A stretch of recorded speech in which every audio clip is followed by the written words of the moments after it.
para sa amon. Lord, kabay nga siningaga, ikaw naman maghatag sa amon sang bilidhon nimo nga mensahe. Halin sa imo pulong.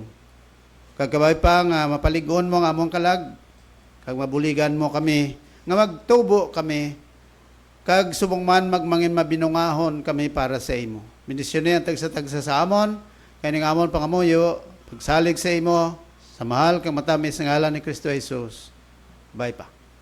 Now, sininga tinion, ang aton nga focus is all about the Bible.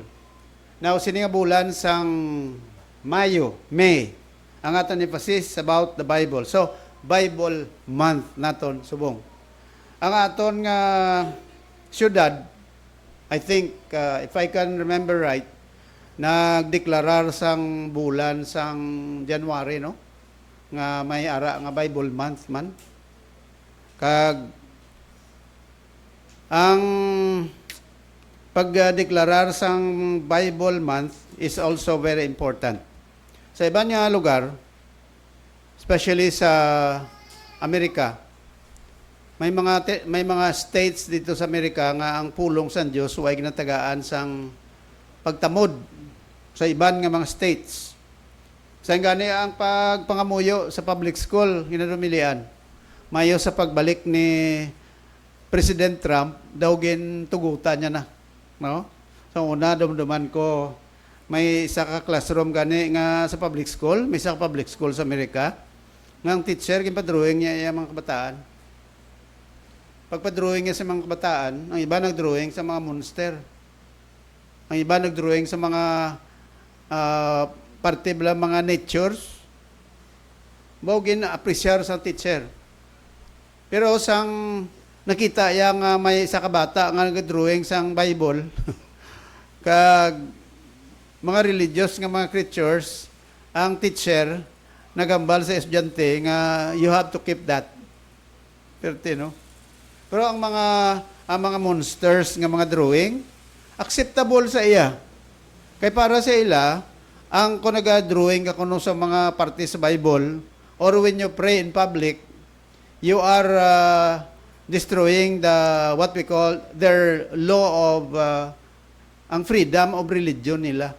Kaya para sa ila yan, hindi mo kuno pag-influence ang tao sa mga butang spirit nga mga religious, kaya ti may ara naman sa kaugalingon nga religion mo. No, masyado kalayo, no? Masyado katiko.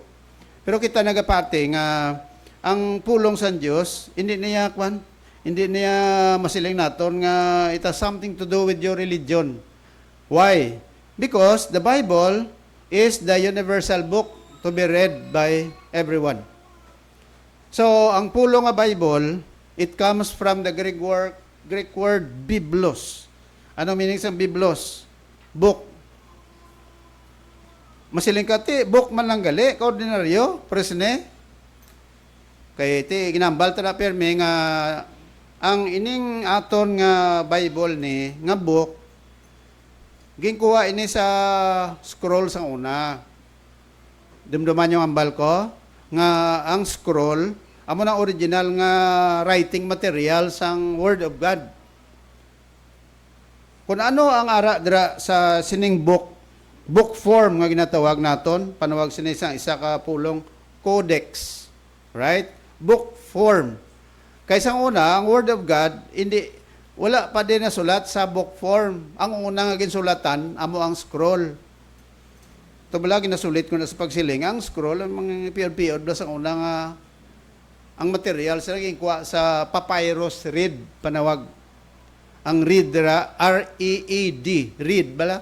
Daw tabunak, o kung daw malaba nga daw tubo. No? Panawag sila sa una, papyrus reed. Nga nagapanubo dito sa dampi sa Mesopotamia, kag sa lugar nga kung tawgon, Sinai Peninsula. Sa Egypt, ara na da. Nagatubo na sila sa mga swampy area.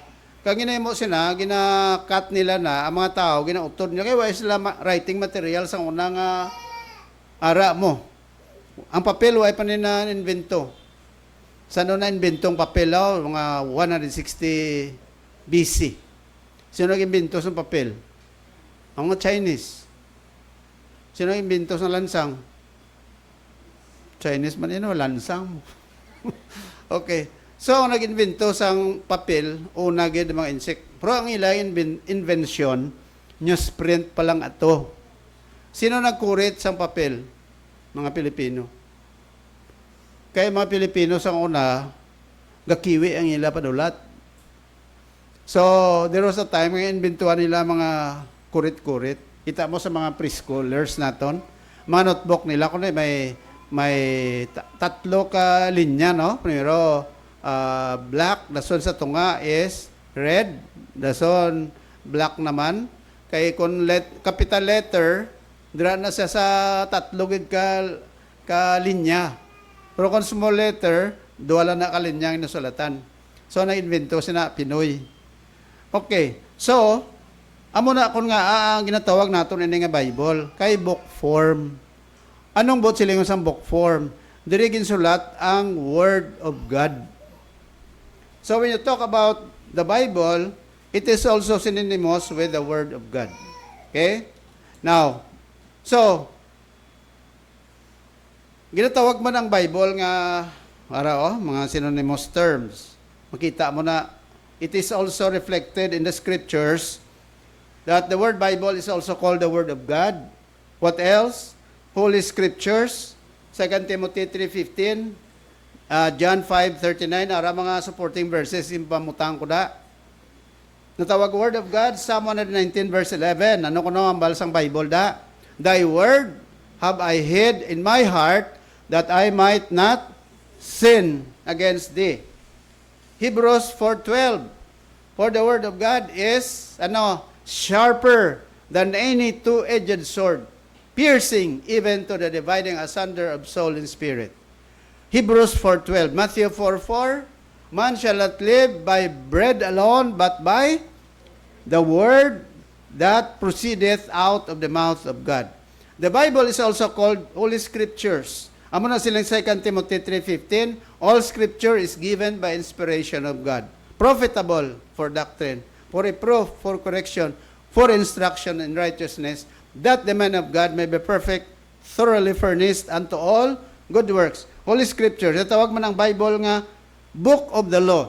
Amo na ang balsang ginawa ka Joshua, this book of the law shall not depart out of thy mouth, but thou shalt meditate therein day and night. For then thou shalt make thy way prosperous, and thou shalt have good success. So, the Bible is also called Holy Scriptures, the book of the law of the Lord. Amo na siling sang Psalm 119 verse 1, that is the law of the Lord. Ginatawag man ang Bible the testimonies of God. Psalm 119 verse 99. Ginatawag man nga truth of God. John 17:17. Sanctify them through thy word. Thy word is truth. Commandments of God. Psalm 119 verse 98. Ginatawag man ang Bible the precepts of God. Psalm 119 verse 27.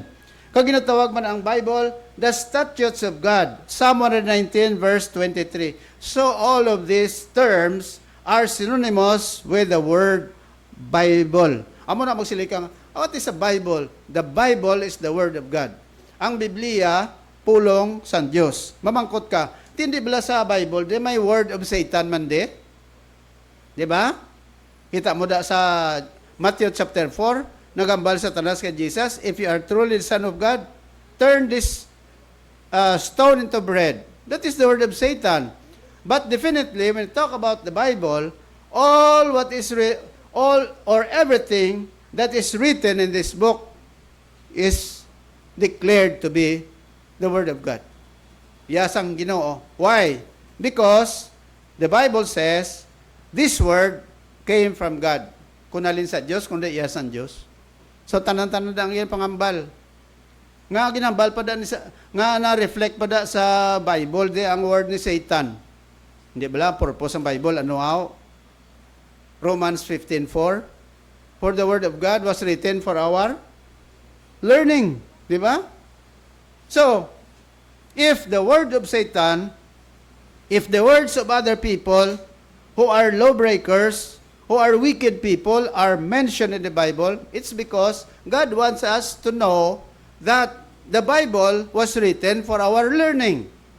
What should we learn? We learn from the mistakes of others. Kung sala ang ginahimo sa iban, you should not follow it. That's the purpose of the Bible. Kung ano mga butang nga maayo, nga makita naton sa Bible that is reflected, we have to follow it. Muna, maayo, sundon. Ang malain, hindi pagsundon. Amo na ang purpose sang scriptures.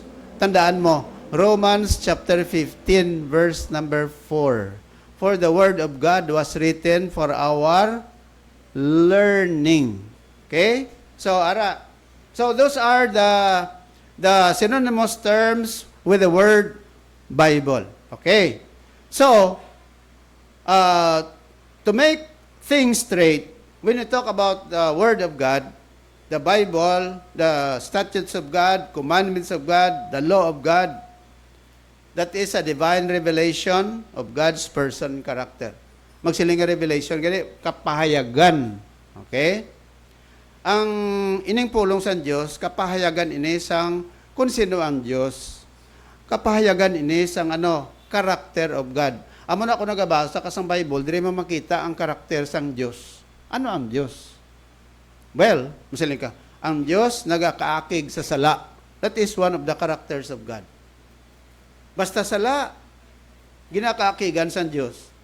So if God is angry with sin, if you are a good Christian, what will you do? You have to abhor, you have to avoid sin. Diba? Amo na sila ni Pablo, abhor, or you have to reject all the appearance of evil. So the Word of God is a divine revelation. What do you mean by revelation? Kapahayagan.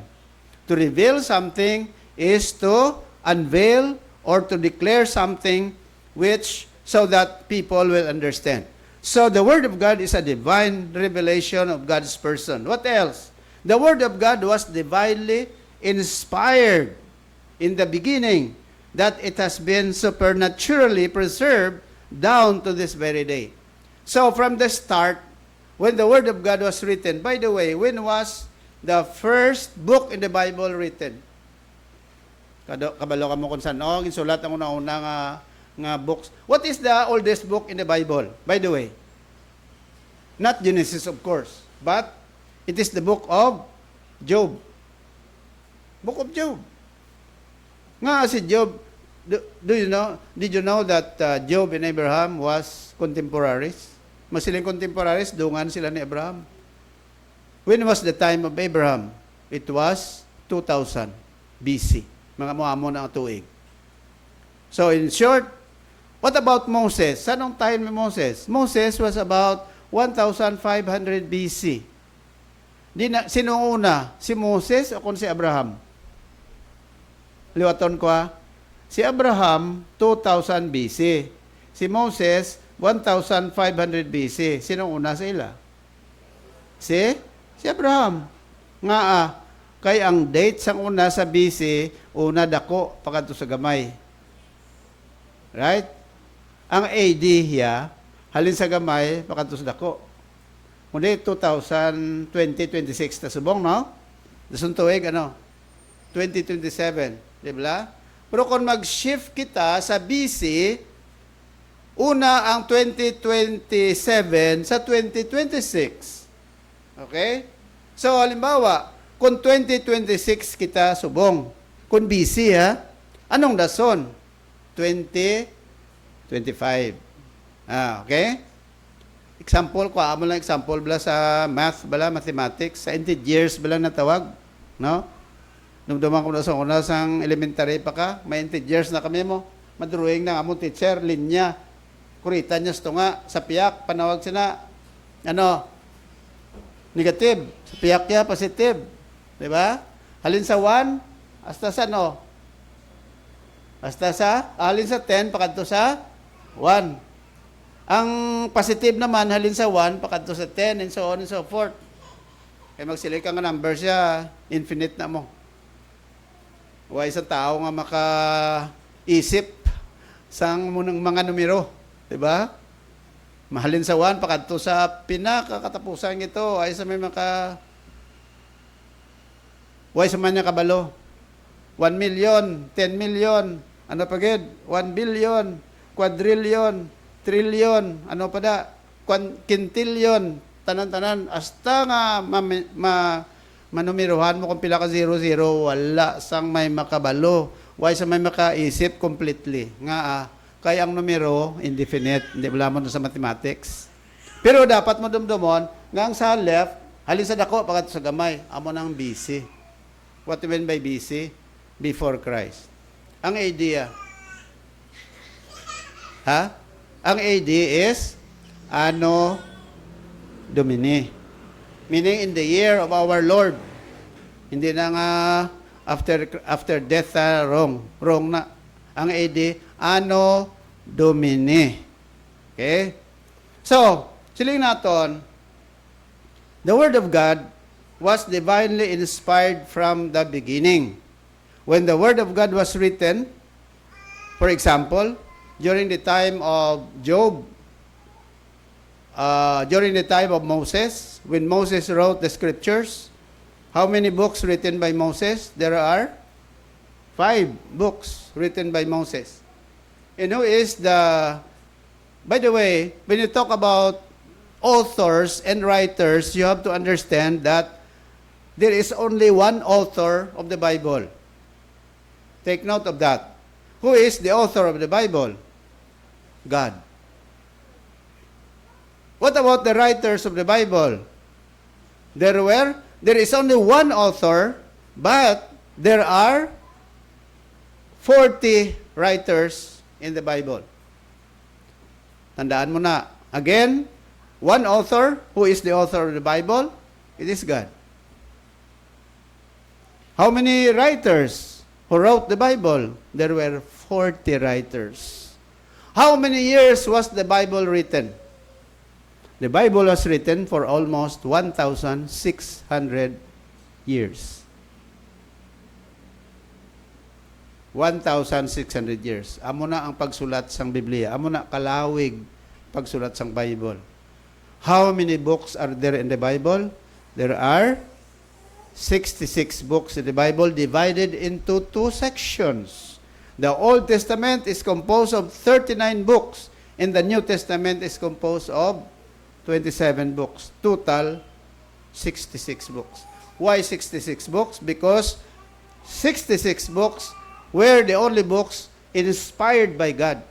Okay? Amo na ang gin-inspire sang Diyos. Amo na gin-pasulat sang Ginoo. Ang 66 books. No more, no less. No 72 books. We do not accept what we call apocryphal books. Why kita nag-accept sila? We only accept 66 books because 66 books were the only books written and inspired by God. Okay? So, here are the 7 symbols to illustrate the Word of God according to Dr. Alvan Douglas. Ano ang mga simbolo nga ginagamit diri mismo sa Bible to determine that that is the Word of God? Of course, there are 7 symbols to illustrate the Word of God or the Bible. First, the Word of God is called sword. Okay? Where can you find that? Hebrews 4:12. The Bible says, "For the Word of God," the Bible, "is quick and powerful." What do you mean by quick? Live. Ang pulong sa Diyos, buhi. Nga buhi. Because when people believe the Bible, their lives will be changed. So the Bible has the power to change. Diba? Although nga ang ari dire mga litra lang dire, but kung ang tao nagabasa sang scripture sa ginakabuhi iya, eventually ang Biblia, ang pulong sa Dios nagamat-amat kambyo sang iyang kabuhi. Nagamat-amat kambyo sang iyang batasan. Okay? And the question is, ano nagakambyo sa batasan ng tao? Religion? No. Education? No. Only the Word of God. Amo na ko ng tao, nagabasa sa pulong sa Dios kag ginakabuhi ya. Ginakambyo sa Dios iya kabuhi. Ano nga kabuhi nga ginakambyo sa Dios? Una, ginakambyo sa Dios ang iyang batasan. Unang isa pag-determine mong masiling kang paano nagkambyo ang kabuhi sa tao? Ang batasan niya ginliwat. Amo na bisan pila ka pa ka tuig kadto simbahan kun ay nagkambyo ang imong batasan. Why nag-epekto ang word of God sa kabuhi sa tao? What else? So that is the sword. When you talk about sword, pag siling sa Bible, for the word of God is quick, live, living, powerful, sharper than any two-edged sword. Magsiling nga sword sang unaya, doble sulab. Magsiling nga sulab, edged bala, edge, piyak ag piyak. Amo ng espada sang una, mag-away ang mga tao sang una, gagamit espada, labo pagide, dulot yapon. Why? Because double-edged sword. But according to the Bible is sharper than that.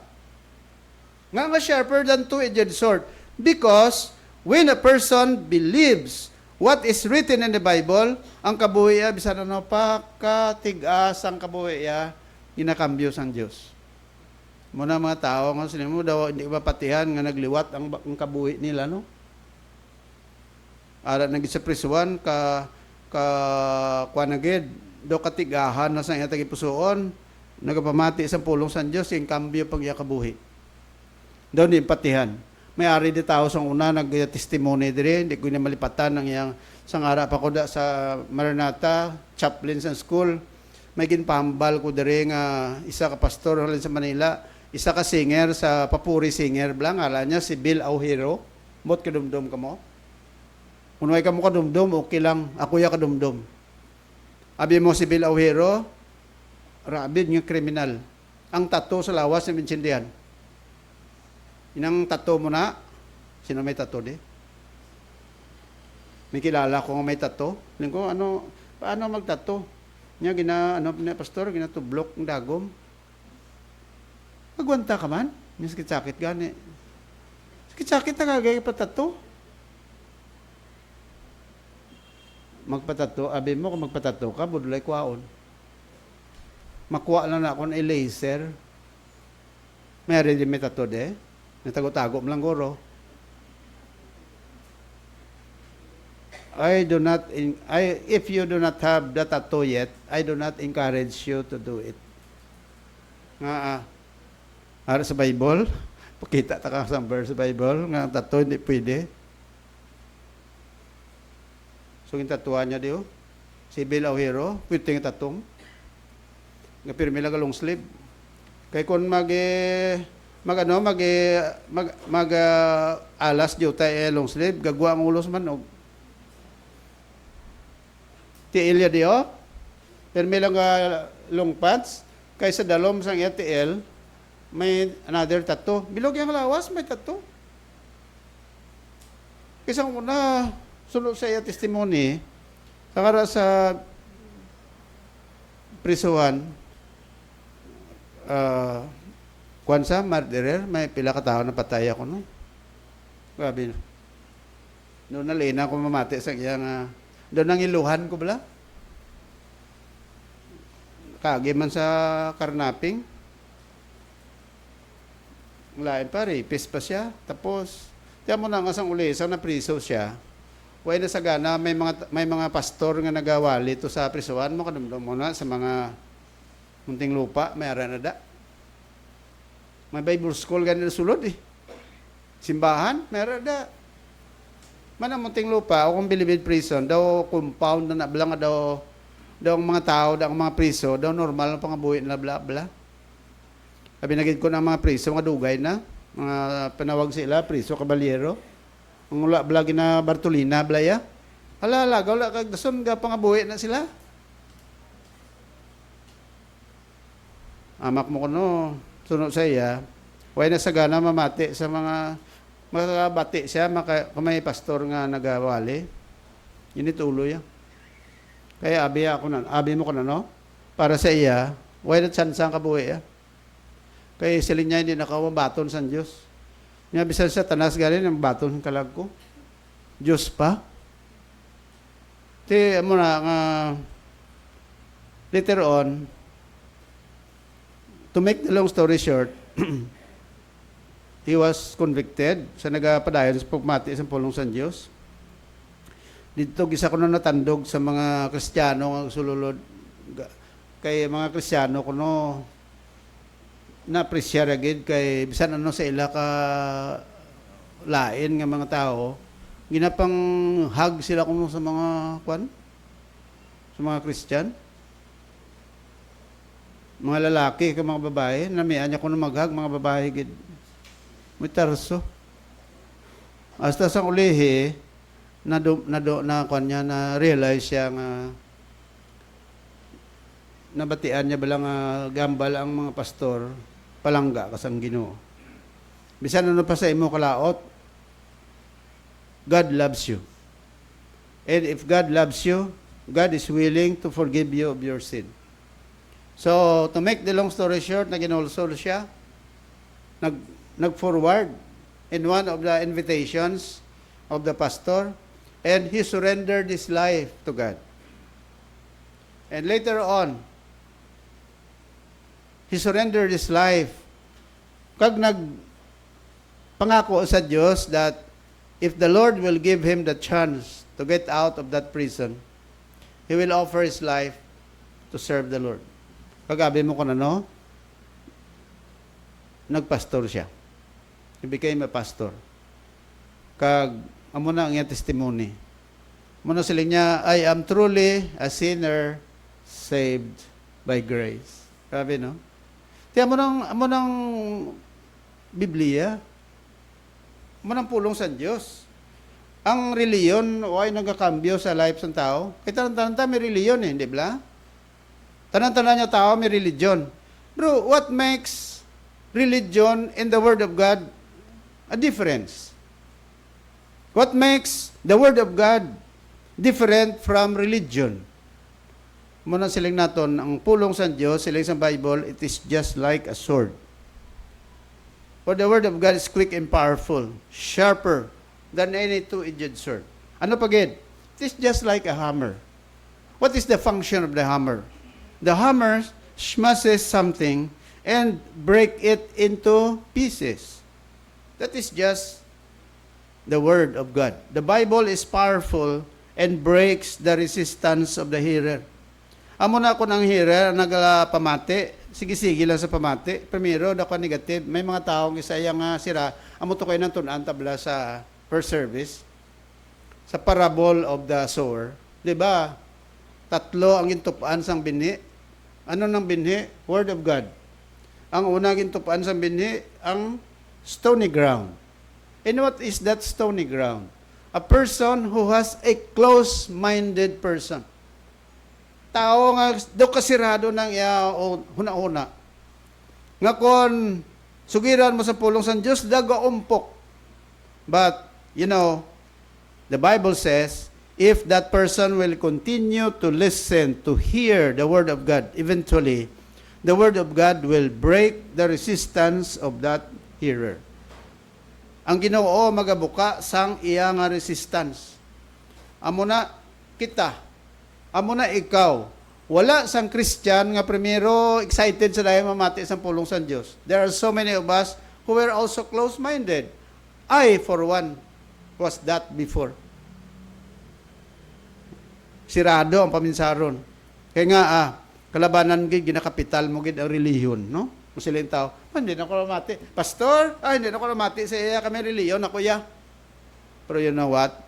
If you continue listening to the Word of God, siling sa Bible, the Word of God is just like a hammer nga amo na ang magaguba sa resistance sang hearer nga bisan ano pa siya katigahan ang matamaton pahumok sang Ginoo ang iya tagipusoon. And who can soften the heart of a person? It's not us. It's the Lord, di ba? If that person will continue to hear and to listen the Word of God. Ano pagid? The Word of God is just like a seed. Anong seed? Binhi. What is the function of the binhi? Ang binhi, tanong mo sa duta, it will develop into ano? Pagkatapos ng binhi, ano ganito son? Ha? Seedling. Di ba? Ano diferensya ng seedling kag binhi? Ang binhi ya, way pa na ya tugdo. Once sa manugdo ang binhi, panawag sina, seedling. So ang seed, dumduman ko sa oras ng gamay pa ko, nakatulon ko sang liso, sang santol, perting hilibion ko. Kaya silang sa mga tigulang, hala ka. Piling ko, natulon kong liso, sang santol. Uy, hala, delikado na to. Piling ko nga, niya manubo na. Inimagine ko lang, perting hibi ko, inimagine ko lang, ang liso, manubo sa imo, may imo dyan, dugay-dugay magawa sa imo baba, may ara na nga kahoy, tapos mangdahon, tapos mamunga. Dason ang gamot sina, kadto sa imo dyan, tipirting hibi ko nga, pambata ka pa, kasimple sa paminsaron mo. So, ang Word of God is just like a seed. Nga seed. Once nga ang tao, sige-sige, pamati sa pulong sa Diyos, pila ka adlaw, bisan primero daw, wala pa na sa bungog, yabla? Insindi ka mo sa bungog. Daw wala lang nasapak. Basta sige-sige lang, later on, may magsugid naman sa iya, madumdaman niya itong isugid mo. Amo ningin sugid sa ako ni Mr. Amone, amo ningin sugid sa ako ni Mrs. Amone, ano naman ko? Ay, ginsugid niya sa akon, insakto gali mo na. May mga tinayan kisa nga, ikaw nga una nga nagsugid. Pag-share mo sang Word of God sa iya, kay sirado pa ito paminsaron niya, later on, pagpamati naman to sa piyak, ginamatamat sang Diyos, open ang iyang mind, hasta sang ulihi, nga daw, nakahangop siya, kag nagtuo siya, nagbaton sa kay Kristo. Hindi sa imo, kundi sa iya. Ang pamangkot. Anong labot mo kaysa iya na luwas? May labot ka to? Oo. Kay ikaw nag-share primero mo. Sa tubangan sa Diyos, duwa ka mo, siya nga nagsugid, kag nagbaton ka, ikaw naluwas paagi sa iya, ato siya nga nag-share sa imo nga wala mo gisapak sa una, kay sirado pa ang pinsar mo, way kakabalo nga ginaman sa Diyos, tagipusoon mo, nga pagsugid naman sini nga tao, ginbuksan sa Diyos ang iya tagipusoon. Meaning, ikaw, nga una nga nagsugid, kag siya nga ikadua, pariwa ka mo nga may incentive balin sa Diyos. Amo na, seed. That means, siling diri, the Bible is a living word, regenerating the hearers. What do you mean by regenerating? Nagabuhi sa tao nga nagapamati sa pulong sa Diyos. Amo na siling sang 1 Peter 1:23, being born again, not of corruptible seed, but of incorruptible by the word of God, which liveth and abideth forever. So, amo na nga Proverbs 22:6. Bila, dumduman nyo na. Ano ko, no? Proverbs 22:6. Train up a child in the way should go. Ano nang word nga? In the way should go. Anong way nga maayo? Word of God. Amo na mga bata, nga kung sang gamay pa sila, gintudloan na sila sa pulong sa Diyos, sa nagagulang sila, sa nagamatured sila, ato ang gintudlo mo sa ila, madumduman to nila pila kaadlaw. Amo na importante, that you have to share. You have to share the Word of God to people. Masiling ka, nasiraan ko naman na pastor, pero I get, sige lang. Ano ganing obra tayo? Hindi bala, share lang. Kasi na obra ang pagluwas. Iyas ang Ginoo. Nga Ginoo ka? Anong obra mo? Sige lang, share lang. Di ang pamangkot. Are there some people nga na-sharean mo? Sino sa inyo nakaagi na share sa Word of God sa iban? Okay, good. Good. Di pag-share mo, nagtuo sa dayon? Daw ay pa, no? Basta subong ay guru.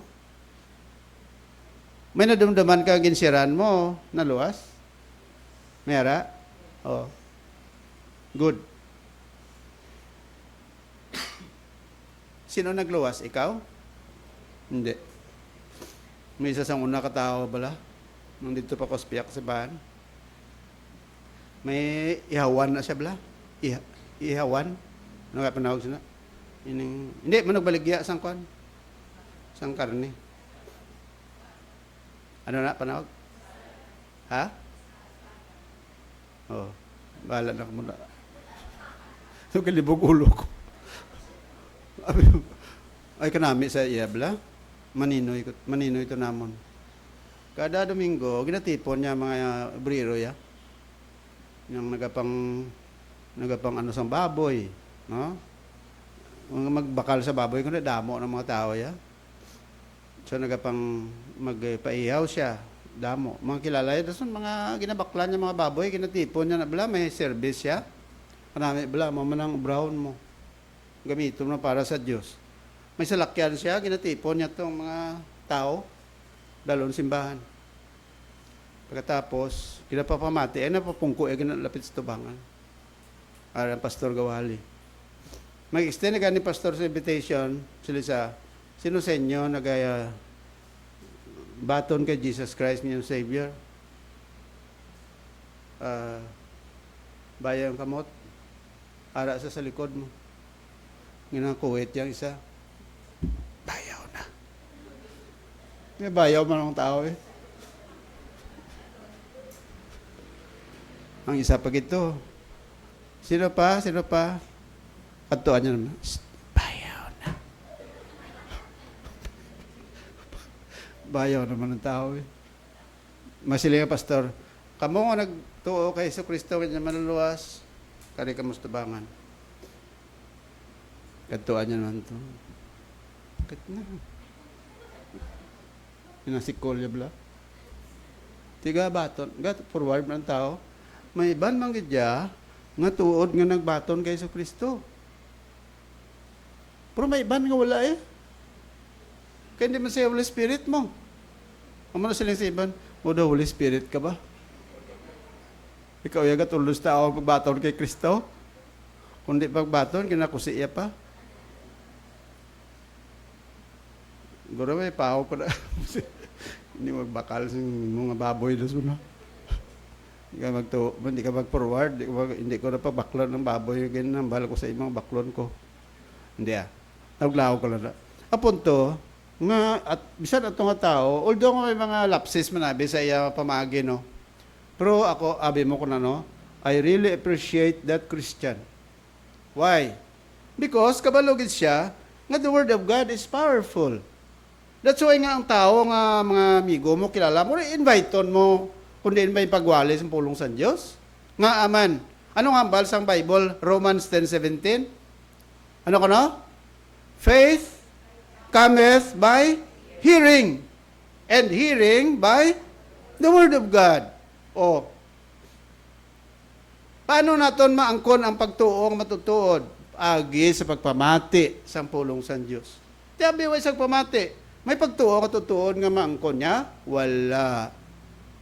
Amo na ikaw, kung nag-invite ka sang tao nga mamati sa pulong sa Diyos, diri abi, kag-invite mo ay lang sa bungog ya, why kaya sa labton sa Diyos? Sino may sa labton?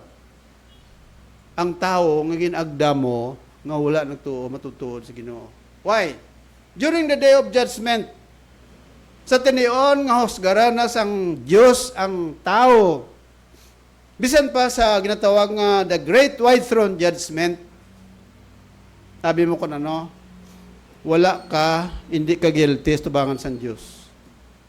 Ato siya, nga gindala mo, kag wala siya na mati, why siya nagbaton, why siya nagginsikwaya ang maayong balita. Dugay man pamati, wala gid sa bungogya nga magtuo sa Ginoo. Dako ina nga bahin sang salabton niya sa tubangan sa Diyos. Why? May pakita sa Diyos sa mga ebidensya. Masilisa, Lord nga gintugutan mo ko magkadto sa impyerno man. Nga maaari ko di sa impyerno. You did not give me the chance to know Christ. Masilingan Ginoo, tanawa. Amo ni nga tuig, amo ni nga bulan, Ari ka diyo sa First and Saint Baptist Church. O, gawali ang gwapong pastor, Pastor Calyaso. Oh, gwapo, laway gali. Ining, way ka ginagtuo. Kaya, ano yan, bal mo? Sige ko. Baw, amo na sila sa iban, blang daw, kagton mo ang imo nga, makagat mo siko mo. Expression na sang ginatawag naton nga, too much nga regret. Daw kagton mong siko mo. What do you mean by that? Grabe ang inulsol mo. Nga masilig, baw Lord, baw kung tagaan po ko chance na magbalik sa kalibutan, amo gali ni, baw tani nagbaton ako, Lord, tagai ko be chance. Wala. No more chance. Kabalo ka, ang chance ang Ginoo ginatag sa aton, kisa lang. Amo na nga may hulubaton na kasiling, ano ko no? Opportunity seldom comes twice. Ang mga oportunidad talagsa lang gaabot kadua. Nga kung may opportunity ka subong base dason wala na. Sini nga Domingo, way ka kabalo kung anong dason Domingo, di ba? Anong dason nyo Domingo? Kita mo, kay mong gari kabalo. May 17. Araw, mga mo niya. Nagsabat mga mo, no? Sorry, way kabati. Pero ang punto mo niyo, bisan may 17 pa na, wala ka kabalo sa may magalanabo sa may 17, di ba? Way ka kabalo kung makabalik ka pa di. Nga kaya may ginlaktan ka. Di ka may ginlaktan ka, way ka na kabalik, di way ka kapamati naman di ba? Pero ang punto, amo na kung ikaw nagpamati, kag kilalahon mo nga si Jesus sa manuluwas mo, muada yun. Tuuhi dayon si Kristo, samtang may kay ginan pa. Nga man, way ka na dason chan sa base. Ano pagin sila sa Bible? The Word of God is just like a seed. Nga kung gintanom mo sa heart ng tao, it will grow. It will germinate. Kag amo nang katunaan ng tao maborn again. Verse number 4. The Bible is just like a mirror. Anong mirror? Espiyo. Anong purpose ng espiyo? Para makita mo ang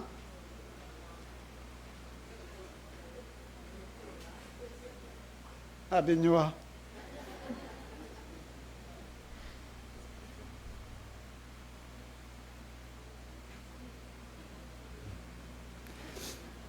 ang purpose sa espiyo, para makita mo tsura mo. Magluwas nga mabalaan mo nga alin pa sa una, di balo sa tsura mo haw. Kilala mo naman tsura mo, di ba? Pero nga galantaw ko sa espiyo, kahit kung kisa, base kon may buling, may taping ka ba? Pinsindi ka mo sa taping. Nablamay ko ang guya mo. Hindi ka pag mo na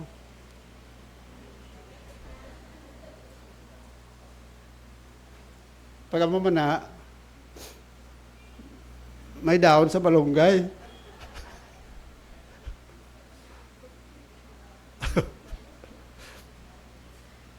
May kakabalo. Siling sang miga mo. Agadlaw magwa ng daon sa malunggay. Balaan ko kung anong sudaan mo kainapanyaga. Siling mo, ano be? Pakta be? Yeah. Balunggay. Masiling ka, hindi gapon pa to ya.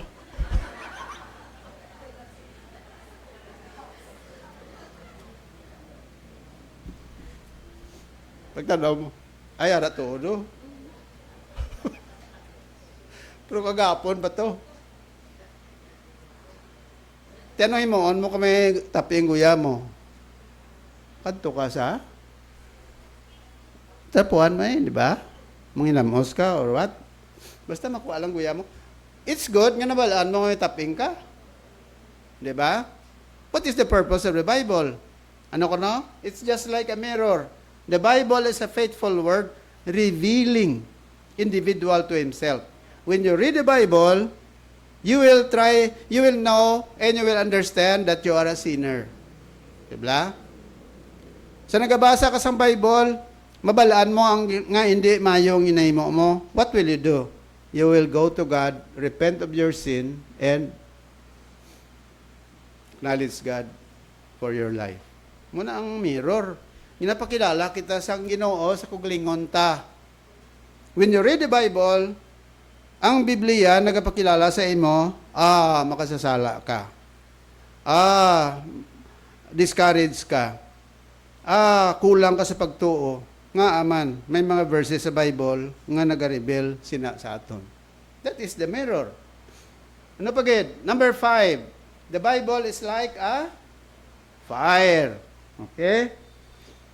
So, the Bible is a burning word consuming the dross in the hearer. Ano ang dross nga ginatawag? Kung sa mga bulawan pa, sa mga mina bala, pagwa sang gold, no? Nga, ano pa nawag sila? Nang halin pala sa duta. Hindi pa na pure nga gold. Pila ka karat ang gold nga pure? 24 karat gold. Kung mag 18 karat, ang gold, hindi pa na. Mga 50 plus lang na. Pero ang pure nga gold is 24 karat gold. That means it's already 97% sa matutuon nga bulawan. Ano ang nagahimo sa gold nga mangin pure sila? Kalayo. Kay ang kalayo, siling dira, amo ni ang nagasunog. Da magnatunaw ng gold, no? Pagtunaw sa gold, okay. Pagtunaw, masiperate na ang pure nga gold sa iyang higko. Ang higko na panawag siya, dross. Dross bala? Sa atong patinais ang gold. Aring gold nga pure, amo na siya ang 24 karat. Ang dross, amo na siya nag-separate. Why? What made them separated from each other? It's because of fire. So the fire, silindre, is the burning word consuming the dross in the hearer. That is just like us. When you listen to the Word of God, it is the Word of God that cleanses our soul. Muna nagatinlo sa nga aton kalag. Although, literal lang naman no? Where is power? What is power there? And where is power in the letter? Ang power ara sa pag-apply naton sa atong kabuhi. And that is the Word of God. Number 6, the Word of God is just like a lamp. Anong lamp? Suga. Sa unang panahon, ang mga Hudiyo, backward pa itong ila, suga. Anong ginahimo nila? Gakuha sila sang inang lamp, bala na, ng may gatong olive oil. Muna ila gatong. Kaya mo naman ang nasaligan nila mo. Wala to coconut oil. Olive oil lang. Olive oil, kung di damo ang usefulness na, ginaluto sa pagkaon, ginagamit sa suga. Kag, amo na panawag nila, lampara. No? Sa ato niya sa mga panawag sila, kingki. Kung ang imong ginagamit, sulo, panawag sila, muron. Hindi ka mo sa muron. Ang muron niya, hindi na itawa. Ang muron niya, nabalang gatong niya, krudo. Dason, butangan mo da pabilo, tapos sindihan mo. Amo nang imo gamiton nga suga. Amo nang dito sang religad sa mga young people, to dala namon sa Gin pa eksperyensya namon sila sang dulom, nga ang suga namon muron. Kaya palang kami kabalo nga mundigali ang pangabuhi sa Pero kung ang ginbutangan namon sang lamp, halin sa CR, pakadto sa ilang tent, kundi, kung magamit sila sang CR, kundi matutuyan sila. Kaya ang lamp, nag-guide sa ila pakadto to. Amo na ang kabuhi ta. Salin sa Bible, the Bible is an illuminating word, guiding the believer day by day. Wala na sang iban pa nga matawag naton nga efficient nga magigiya sa aton adlaw-adlaw ang pagpangabuhi ta magluwas sa pulong sa Dios. So ay nga the word of God is very important. It is our guide, no? And lastly, the word of God is like a food. Pagkaon. Pagkaon sa ano? Pagkaon sa atong kalag. That's why sila sa Bible as newborn babes. What do you mean by babes? That is an old English for a baby. As newborn baby, desire the sincere milk of the word, that you may grow thereby. What makes you grow if you are a new Christian? No other than the word of God.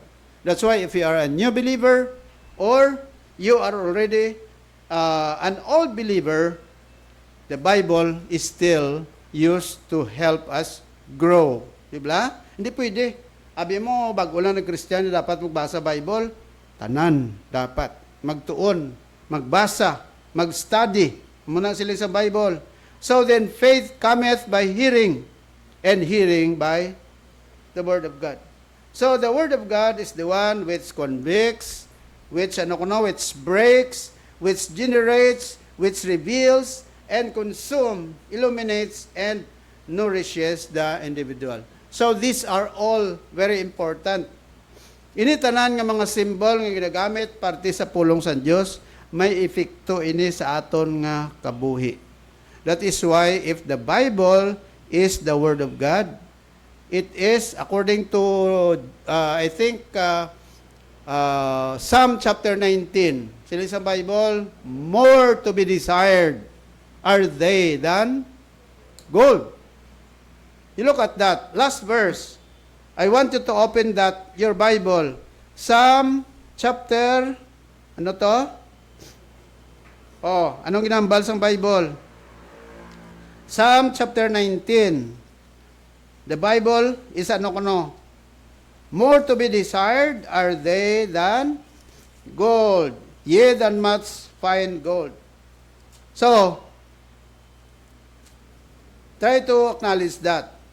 Psalm chapter 19, verse number 7, nagasiling, the law of the Lord is perfect, converting the soul. The testimony of the Lord is sure, making wise the simple. Verse 10, more to be desired are they than gold, yea, than much fine gold, sweeter also than honey and the honeycomb. Ano ang gold? Ang gold, amo ni sa una, ang ginapanginmatyan sa mga tao. Makakita lang sa gold. Hindi bala damo nagkalamatay sa time nga ginkot-kot nila ang mga treasures. Anong ginakot-kot nila? Nga siling nila, the treasures of Yamasita. Sino to si Yamasita? Isa ka general, imperial army sang Japan. Si Hirohito Yamashita. Sino to siya? Amo to siya ang dire sa Asya nga Hapon. Nga siya ang head sang army sang Japan. Napierde sila during the time of the American War. Pag-execute sa Yamashita, wala na mga Hapon dire. Damo sa mga Pilipino ang isubli nila ang mga ginhalinan sa Japanese. Nga aman, kay sunod sa ila, every time nga mag-agaw ang mga Japanese sa isa ka lugar, limbawa Korea, kundi patong bayan sang Asya, ang mga gold dira inapangdala nila. Kundi sila magkadto, inapanglubong nila da. For what purpose? Kung magtawhay ng gera, dito na sila sa Japan, balikon nila dire sa Philippines, kuhaon nila ang gold, balik dito sa Japan. Problema, kay naunahan sila sa Pinoy. Anong ginimo sa Pinoy? Ang ginimo sa mga Japanese, ang ilang mga importante nga mga gold, ginabutangan nila bomba. Kutkuton sang Pinoy, kutkuton sang Pilipino, sila lang kabalo sang mapa. Pagkutkut sang Pilipino, butangan nila bomba. Kung hindi careful ang Pinoy, malupok ang bomba, hindi nila makuha ang treasure. So may iba yung mga Pilipino, nga kalukpan sang bomba, pero ang iba nila nga upod, nga wala malukpan, amo to nagkutkot sang treasure. Nga because treasure is treasure, di ba? Kung makuha mong treasure, what will happen to you? You will become an instant millionaire. So what is the purpose? What is the reason why you are sacrificing your life for that? Tungod sa kwarta. Amo na siling sa Bible. Ang Bible sobra pa sa ano? Gold. Di kung ikaw Christian, you think the Bible is more than gold. What do you do with the Word of God? You have to treasure it. You have to read it. You have to be interested with it. Why? Because it is the only book in the world which can transform your life. More than gold. Ano pagid? More than honey. And the honeycomb. Anong honey? Sa una mga Hudiyo, ang ilang staple food, may ara sila bread, kag honey. Anong honeycomb? Ang honeycomb na malang balay sang bee. Kita mo nang ginabutangan na sang mga buto nila. Kita mo bagli ang tunay-tunay nga masiling. Ari ang tunay-tunay nga kwan nga honey. Ginabutangan nila sang honeycomb. Abi mo ang mga wise nga manugkaon sang honey. Why sila gakaon honey? Ang ilang ginakaon abi mo ko ano? Honeycomb. Anong honeycomb? Nabalang listaran sa mga buto sang mga napanawag sinagadit sang buyog. Abi gali no. Hindi na biyak ba na iya putyukan.